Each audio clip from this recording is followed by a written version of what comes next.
Olá, sejam todos bem-vindos em mais esse vídeo em que vamos tratar de um assunto relacionado à perícia judicial do trabalho.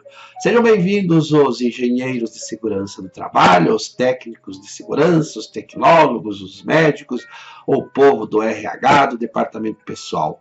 E o assunto que nós vamos tratar aqui agora é aquele momento em que todos estão reunidos lá, preparados para as diligências periciais, e por alguma razão a diligência fica impedida de ser realizada. Mas antes de tratar desse assunto, eu quero convidar você, que é técnico em segurança, que é engenheiro de segurança, tecnólogo, para que participe do meu curso de capacitação em perícia judicial no trabalho. Nesse curso, eu vou te capacitar, vou te preparar, vou deixar você prontinho para você, engenheiro ou médico, atuarem como perito judicial lá na Justiça do Trabalho. E você que é técnico, tecnólogo, para você atuar como assistente técnico pericial. E você, advogado, para você conhecer toda a sistemática da prova técnica pericial. Para você do RH, do departamento pessoal, também para conhecer dessa matéria e dentro das suas atribuições lá no RH, entender desse assunto para acompanhar, para entender o que é que está se passando. Então, vai lá aqui no videoteconline.com.br, clica lá no menu Perícias, abre lá, você vai ver todo o conteúdo programático do curso online, se inscreve e vem aqui que eu vou te ensinar tudo sobre perícia judicial no trabalho. Muito bem, então vamos ao assunto. Existem algumas situações que você, o perito, chega lá na empresa, naquela data, naquele horário marcado para as diligências periciais, e por alguma razão não há como realizar a perícia. Tem uma situação que você chega, ou a empresa não existe mais, ou o setor foi desativado, ou aquela máquina que produzia o ruído não se encontra mais no local. Sobre essas situações, eu trato em outro vídeo. Aqui agora, eu quero tratar de uma situação que é comum de acontecer. Estão todos lá, já lá na empresa, naquela data, naquele horário, para a realização das diligências periciais. E aí, as diligências são feitas numa atividade externa. E de repente começa a cair uma chuva que impede a realização da perícia. O que é que deve ser feito? Você como perito, o advogado, os assistentes técnicos. Então, eu vou te contar um caso prático em que eu atuei como advogado do reclamante. A situação era a seguinte: o reclamante, ele era operador daquelas máquinas retroescavadeira. Ele trabalhava numa empresa que prestava serviço para a companhia de saneamento aqui no Paraná. Aquela empresa que consertava as linhas de esgoto, de água, fazia todos os serviços de manutenção nas redes de água e de esgoto.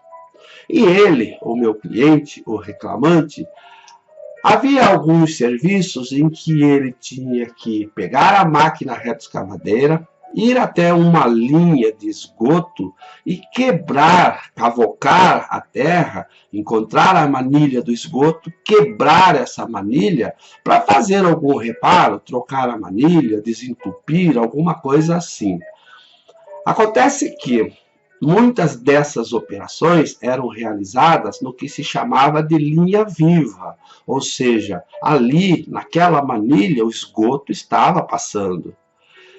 E como é que acontecia? Ele chegava com a máquina, cavava a terra, encontrava a manilha, com a própria pá, batia na manilha, quebrava a manilha.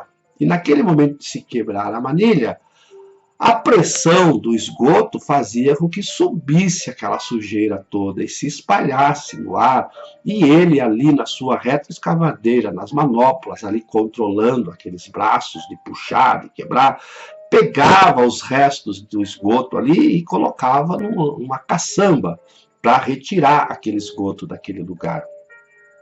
E ali havia, então, uma exposição nítida aos riscos biológicos, naquela parte máxima lá da NR14, né, na segunda parte do adicional máximo por risco a exposição a riscos biológicos, do anexo 14.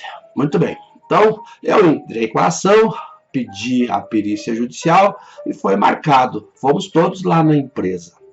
Lá naquele momento, um pouquinho antes das diligências periciais, o tempo já estava feio, ameaçando chuva. E na primeira reunião ali dos preparativos, nós sairíamos dali da empresa, do escritório, e iríamos até o local onde estavam sendo realizados um trabalho idêntico àquele do reclamante, aonde o perito ia fazer a sua inspeção. Aí começou a chuva, e foi uma chuva forte.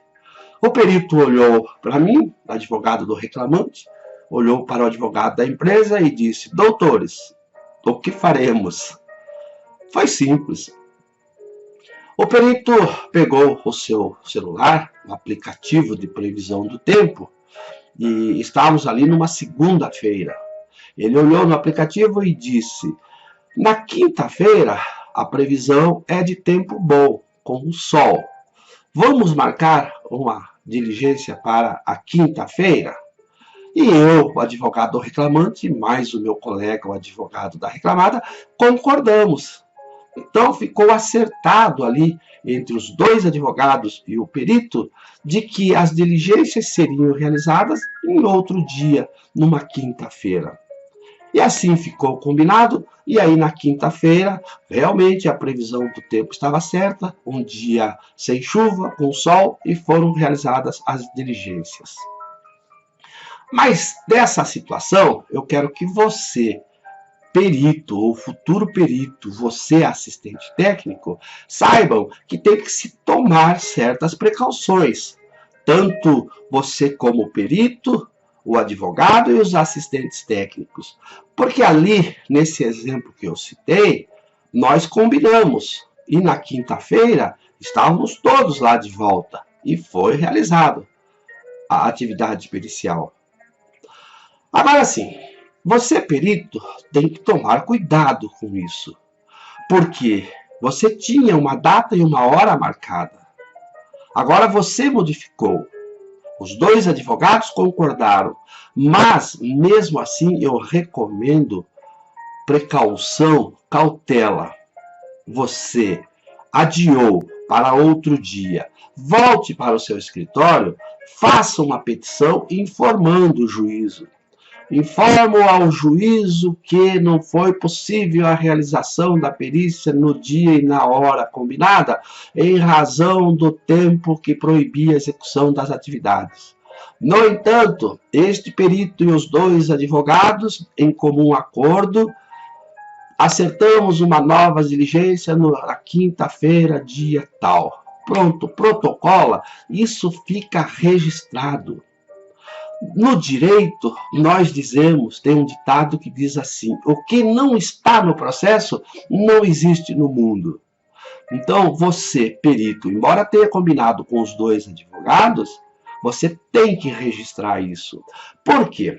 Porque pode um dos dois advogados chegar na quinta-feira, não comparecer, e aí depois inventar uma desculpa lá e pedir uma nova perícia e conturbar a situação. Então, mesmo que você, perito, combine com os dois advogados, comunique o juízo. Agora, tem uma outra situação, nesse mesmo exemplo, que pode acontecer, é de o advogado do empregado não estar presente. E agora? Só tem o advogado da empresa. Você, perito, não pode combinar só com o advogado da empresa e remarcar uma nova perícia, uma nova data. Ah, o tempo está ruim hoje, mas quinta-feira está bom, então eu volto na quinta-feira. O outro advogado do empregado, se você fizer isso, sem que ele seja comunicado, vai impugnar o seu laudo. Nesse caso, quando só tem um advogado, você, perito, deve retornar ao seu escritório, fazer uma petição e informar o juízo. Devido ao mau tempo, não foi possível a realização das diligências periciais.